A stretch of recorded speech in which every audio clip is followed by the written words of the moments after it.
ওয়াকফ আইনের প্রতিবাদের জেরে অশান্তির সুযোগ নিয়ে বাংলাদেশের কায়দায় জামা কাপড়ের শোরুমে লুটপাট এপার বাংলায়।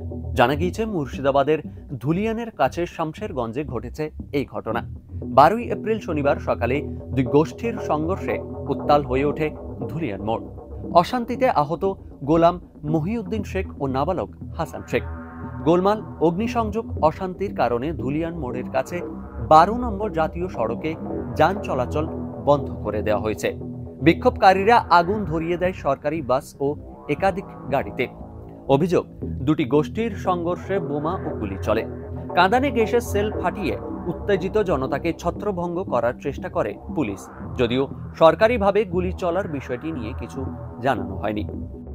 শুক্রবার ও শনিবারের ঘটনায় এই ভিডিও প্রতিবেদন প্রকাশিত হওয়ার সময় পর্যন্ত শামশেরগঞ্জ থানার 65 জন এবং সুতি থানা এলাকায় 70 জনকে গ্রেপ্তার করা হয়েছে। মুর্শিদাবাদ পুলিশ প্রশাসনকে সাহায্য করছে বিএসএফ। এই ঘটনা নিয়ে কড়া বার্তা দিয়েছেন রাজ্য পুলিশের ডিজি রাজীব কুমার। তিনি বলেছেন, কোনো রকম গুন্ডামি বরদাস্ত হবে না। এছাড়াও মানুষকে আইন নিজে হাতে নিতে ও গুজবে কান দিতে বারণ করেছেন তিনি। ডাউনলোড করুন এই সময় অ্যাপ iOS ও অ্যান্ড্রয়েডের জন্য।